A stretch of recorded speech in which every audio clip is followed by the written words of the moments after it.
Hello, it's Brooke Devard, and you're listening to the Naked Beauty Podcast. Welcome back to a new episode where I'm diving into all of your burning beauty questions. But before we get to your questions, I've got to shout out today's wonderful sponsor, Meta. The following episode is sponsored by Meta. I had a chance to partner with Meta to create my very own custom AI. I am so excited about it. Now, if you're anything like me, you are constantly thinking about beauty. You're constantly running through beauty questions in your head. What's the best laser for hyperpigmentation? What's that gel polish color that gives the perfect pink nude with just the right amount of sheer? How do I prep my skin for a big event? I know the Naked Beauty community has so many of these same questions, which is exactly why I created my own custom AI with Meta AI Studio to help. And her name is Vivian Vogue. Now, I had so much fun building Vivian, getting her tone of voice exactly right. She's inspired by the greats, Andre Leon Talley, Diana Vreeland, but she also knows so much about what is happening in beauty today. From the best hair gel for a sleek bun to a full skincare timeline she can build for you before a big event, Vivian has you covered. Let me show you where you can find her. So if you go to my Instagram profile at Brooke Devard, you can click on Vivian Vogue and you can begin DMing with her instantly. You can check out Vivian today. I will link to where you can begin chatting with her via DM here in the show notes. I love chatting with her. I know you all are going to love getting to know Vivian. And without further ado, let's get into today's episode where I will be answering questions that you all wrote to me with, all things beauty related. I can't wait to dive in and answer some of these. All right, let's get into it. I asked you all to send me your toughest beauty questions, your biggest concerns, and I have so enjoyed doing research, going through my own skincare experiences to give you answers. And this first question I really love because it's about how we stop breakouts in their tracks. There actually is a way that you can stop breakouts from getting worse. So I will read the question. This first question is from Kawahia, and she is an American living in Portugal. That sounds fabulous. She's been a listener of Naked Beauty for about a year, and she has combination skin. So her question was, when you feel your skin about to break out, what is your go-to for prevention and care? And when she wrote in, she also said, I know when my face is breaking out, I mix hydrocortisone with my moisturizer to dry up anything. Is that common? Or am I doing more damage by doing this? This is a great question. First, I want to acknowledge how impressive it is that you can sense when your skin is about to break out. This is something that's taken me years to figure out. That kind of awareness takes time and intention. It really means that you're paying attention to your skin, and that's honestly the most important part of caring for your skin. Looking for signs, looking for clues, being intuitive with your skin, knowing what's coming around the corner. So for me, when I feel a breakout coming on, my very first thing I do is simplify everything. I strip my routine back to the bare essentials. I do no actives, no exfoliants. The first thing I reach for is a gentle, fragrance-free cleanser. Right now, I'm using the La Roche-Posay Pigment Clear cleanser. That's a cleanser that they have that helps to get rid of dark spots. If you're looking for something simple and very widely available, I see you're living in Portugal. I don't know if they have Aveeno there, but Aveeno has a great, gentle, foaming face wash. La Roche-Posay is also very widely available, but you really want something that is fragrance-free. And for my luxury skincare fans, when I want something really simple and stripped back, I love the Dr. Barbara Sturm Foam Cleanser. It's a very minimal foam cleanser, and it's completely non-irritating. Now, the other thing you're going to want to do, in addition to stripping back your routine, is not wear makeup. If you can, don't wear any makeup. When I feel any type of breakout coming on, I cease makeup immediately. And even if the breakout has begun, I try not to cover it up with makeup. That's why I think Starface pimple patches are so brilliant, because it's like, okay, you have a pimple, you cover it up, you've got a cute star sticker on your face. If the Starface pimple patches are too in your face and a little too Gen Z coded for you, there are clear pimple patches from CosRx that I really like. Rael, R-A-E-L, is another K-beauty brand that does invisible pimple patches, but cover up the breakout if it's coming up. Do not put makeup over it. In terms of hydration, I avoid layering multiple products. At night, I'll usually stick to one single oil. Yes, I don't even use a moisturizer. I'll use argan oil or jojoba oil because I know that those work really well for my skin. And I just know that jojoba oil or argan oil are not going to cause me any irritation. And for my argan oil and jojoba oil, I order from Mountain Rose Herbs. They do great cold pressed oils. Now, if oils aren't your thing, you just need a moisturizer with no actives in it. I call them my plain Janes. I swear by these. I think everyone needs to have plain Jane moisturizers in your routine. If you want something simple that you can find at any drugstore, CeraVe PM is a great nighttime moisturizer that will not irritate your skin. I also love Instant Angel from Dew Skin. I think that is a great, just Paula's Choice also has an entire line. I think it's called their Calm line. It's all of the blue bottles for products that will not irritate your skin. A recent discovery I've made, it's this incredible balm. The company's name is Bonjour. Bonjout. It is a French brand, and it is like this serum moisturizer hybrid where she basically formulated this to be used after getting any sort of treatment. So if you get like a laser treatment or some sort of peel or microneedling, you basically layer this onto your skin. So it's really meant to like nourish your skin, but it's just this like beautiful balm that sinks into the skin. I will link to it in the show notes. I use the unscented version, but you want to basically use something very, very plain to moisturize your skin at night. Now, you mentioned adding hydrocortisone into your moisturizer. This is an interesting one. Hydrocortisone is a topical steroid, and while it can reduce inflammation in the short term, it's not really designed for consistent everyday use. You really want to be using topical steroids with a dermatologist, or it's also not something you want to be using long term. Overuse can basically thin your skin, especially on the face, so it's something that I would really not recommend using regularly.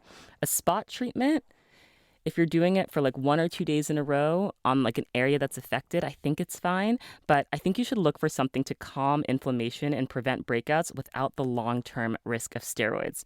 Niacinamide is something you can look for in your skincare, or zinc. Those are both great for balancing the skin and reducing like redness without being too harsh. Now, if you're looking for a moisturizer that has zinc in it, the La Roche-Posay Cicaplast Balm B5 has zinc in it. So that could be really good to use year round to help prevent breakouts as well. Now, when I feel a rash coming, do you all remember calamine lotion? When I was a little kid and I would get bug bites, I would have calamine lotion put on them. You know, it's like that pink liquid that you basically put on and it kind of dries and it's a little bit runny. Like, it's not a very pleasant experience.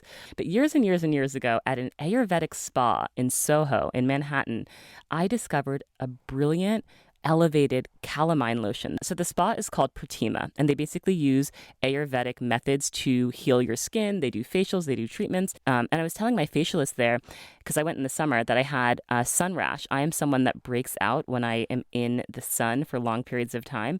And sun rash is just like this persistent, it's like these little tiny bumps that come onto my skin when I'm in the sun. And sometimes I get it really bad. So I asked her, what can I do for sun rash? And she said, we have this amazing calamine lotion here. I will definitely link to this in the show notes. It's their Sandalwood Soothing Lotion from Pratima.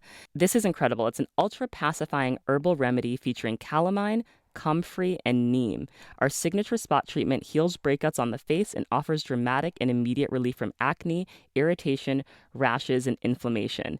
It's $49. A little bit goes a long way. If you buy this, you will have this for years and years to come. I put this on when I have rashes or any sort of breakouts, and it really, really does the trick. It is called their Sandalwood Soothing Lotion, so I would look into that as well. Thank you so much for this question. You are paying close attention to your skin, so you are already ahead of the game. All right, next question. This is from Ibilola. She is from Lagos, Nigeria, and Sacramento, California, and she's currently pregnant. 4 months. So she says she's been listening to Naked Beauty for 4 to 5 years, and she started during the pandemic. I appreciate that so much. She said, thank you for all that you do. Okay, my skin type is combo, and it leans more on the dry side. I'm not very experimental when it comes to my skincare routine, but pregnancy has required some changes. No more retinol. I'm curious to learn about your favorite pregnancy skincare products that make you feel good and like you're doing your whole quote-unquote routine. Thank you. Lola, first of all, congratulations. You are 4 months in. Hopefully that first trimester exhaustion is starting to lift. I just remember that deep bone level tiredness I had for my first few months of pregnancy. I completely understand the desire to still have a skincare routine that feels like you, especially when so many products are suddenly off limits. I remember looking at all of my acids and of course my tretinoin, and it was like, oh my gosh, I can't use these, but I still am a skincare girl at heart, and I want to remain a skincare girl throughout my pregnancy. And even breastfeeding, I'm dealing with this too. So just to go over the basics, things you have to let go of: retinol, high concentrations of salicylic acid, benzoyl peroxide, and some essential oils. That doesn't mean you can't still enjoy your routine. What I did was I really leaned into things that felt good sensorially, things that really smelled good, products that melted into the skin. Your skincare routine really becomes more about nourishment and comfort, which is actually really beautiful. The thing I did this pregnancy to pamper my skin was I got really into face masks. I really loved taking those few extra moments to indulge and do something that was calming. One of my favorites was the Hana Beauty Clay Detoxifying Face Mask. It's a powder, so you basically just mix it with water, and I got a little fancy with mine. I started applying it with a brush. I just used like a kabuki brush, or you can order any face mask brush on Amazon, but it just made it feel that much more luxurious. And the ritual of mixing the powder with the water and painting it on my face felt just decadent in the best way. When I wanted a little bit of extra hydration, I added in some of those oils that I have, but it was just such a lovely ritual. I also, though, had to change a lot of my masks. Now, one of my go-to holy grail masks was the Biologique Recherche Masque Vivant, which, if you all know, it is a holy grail, but the smell of that mask made me want to gag. I mean, the smell is bad even when I'm not pregnant, but when you're pregnant, you are so sensitive to scent. And the smell of that mask, I couldn't. I was like, I literally cannot use this mask. I need to just store it away until I can tolerate it. So I started looking for other hydrating masks. I feel like when you're pregnant, you do a lot of sitting around and laying around, so you might as well have a mask on.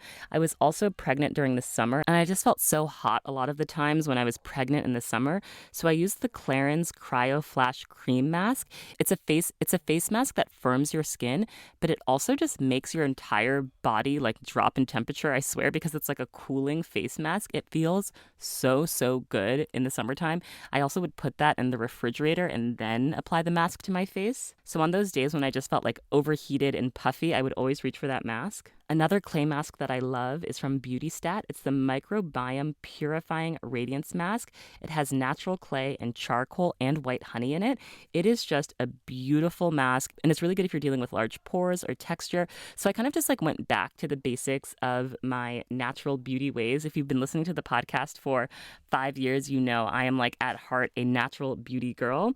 It's been really nice during pregnancy and breastfeeding just to lean into more natural skincare brands. I love my serums from Retrouvé. I love the Okra Serum from Sable Labs. I feel like that's really good for kind of tightening the skin. Vintner's Daughter has been my go-to cream cleanser this whole time. You really don't need a 10-step skincare routine. You're so tired anyway. You just need a few really beautiful products that make your skin feel good and just help you stay connected to yourself during a time when your body is going through so many changes. One of the things I look back at most fondly is just rubbing oils and shea butter, lots of shea butter, the Hana Beauty unscented shea butter, or the scented one. I like the lavender one as well. But rubbing shea butter all over my belly all the time, having a face mask on and just rubbing my belly with oils. Keeping your skin hydrated really helps to prevent stretch marks, but really pouring into yourself, especially if this is your first pregnancy, you don't have a toddler or another baby running around that you have to take care of. Really take care of yourself, nourish yourself, lean into those little rituals. Pregnancy is really a time of transition, but it can also be a really great time to deepen your self-care in new and meaningful ways. I wish you a very happy rest of your pregnancy. Thank you so much for your question. All right, let's get into our last question, and it's a good question about makeup. This last question is from Anastasia. She's in Australia. Look at the Naked Beauty audience being so international and global. I love it. She says, I've always had oily to combination skin, which has been a positive as I don't have many deep wrinkles now that I'm in my early 50s, but I still have congestion on and around my nose, so I feel the pores appear large and even more so with makeup. I've tried matte finish foundations, but they're so drying. Would sheer liquid makeup be better, or are there techniques that I should be using instead? Anastasia says she's been a listener for about 3 years, and she loves the podcast and the inspiring topics and guests. Okay, Anastasia, thank you so much for your question. Managing larger pores and the appearance of pores with makeup is a very important topic, and I'm so happy that you asked this question because I think it gets at one of the main issues that we all collectively have as we think about beauty and skincare, and it is looking at images and videos on the internet, where everything is so heavily filtered. So Anastasia, you are not alone. Pores are totally normal. We all have them, but it can feel like everyone else has magically smooth, filtered skin when you are scrolling. And it actually makes a lot of sense that your skin has stayed so youthful and wrinkle-free into your 50s because oily and combination skin types tend to age really well. So that's definitely a blessing. But I hear you on the congestion around the nose and the way that makeup can sometimes emphasize pores rather than minimize them. So in terms of solutions, sheer liquid foundations are definitely more forgiving than matte finishes, especially on skin that still has oil production but doesn't want to get that dried out cakey look. So you want something lightweight and buildable. Look for foundations that are labeled hydrating, radiant, or even a skin tint rather than a full coverage foundation. You probably don't even need a full coverage foundation. But before we even get to the foundation, do not sleep on a good primer, especially a smoothing or blurring primer. It really can help to create that even canvas before your makeup even goes on. It fills in texture slightly and it keeps things in place longer. So you want to focus your primer on areas where you see more texture, like the nose and the cheeks. You really don't need to apply primer all over. When I first started using makeup primer, I was like putting it on my entire face. Like, no. You just need to apply primer on those areas that you want to smooth. And I'm going to put you onto a product. I hope you can get this product in Australia, but the Danessa Myrix Blurring Balm is so good. It's officially called the Yummy Skin Blurring Balm Powder, and it's a standout product that would be such a good addition to your makeup routine. And here's why I think it would work. It has a really beautiful blurring effect. It's this balm to powder formula that's designed to blur the appearance of pores and fine lines, and it gives the skin a very smooth, even texture. And it also contains a very specific ingredient called upsolite. So upsolite helps with oil control. It's this unique ingredient that absorbs excess oil and sweat while maintaining skin hydration. So that could be really good for oily or combination skin types, and it has a really lightweight feel. You can use this as a primer by applying it to those small areas where pores are visible, or you can even just wear this alone without makeup for just like a natural matte finish that reduces shine and even skin tone. I really think that this is a brilliant product. But going back to the makeup, technique is everything. Using a damp beauty sponge to press the product into your skin will help it meld rather than sit on top of your skin and accentuate texture. And before all of that, skin prep. So you can try a gentle exfoliant with BHA, like a salicylic acid, a couple times a week. That will help with congestion. And make sure you're using moisturizer, even if your skin is and make sure of course make sure you're using moisturizer even if your skin is oily. Hydrated skin means smoother makeup application. I think a really good primer, a more sheer, radiant foundation, using a beauty blender that's damp to press the foundation in. I think all of these things will make a world of difference. And let's just all collectively agree, filters have really ruined our perception of what real skin looks like. Your skin is doing what it does, and you're doing great. I love this question. Thank you. All right, beauties, that was it. I loved answering your questions. If you have other burning skincare, beauty, hair care, help me figure out what to wear for this wedding I've got over the weekend questions, email me at nakedbeautypodcast@gmail.com, subject line, Ask Brooke, and give me your questions. I love doing research on these. I love answering them, and I love when I can come on the mic and talk to you all directly. Thank you all so much for listening, and if you have questions in the meantime, do DM with Vivian. I'm very curious to hear what your experiences are DMing with her. I DM her all the time for beauty advice and beauty questions, so don't be afraid to talk to her. You can follow me at Brooke Devard. Naked Beauty Planet is our community on Instagram. If you are not subscribed to the Naked Beauty YouTube, please do so. I will link in the show notes to where you can subscribe to Naked Beauty.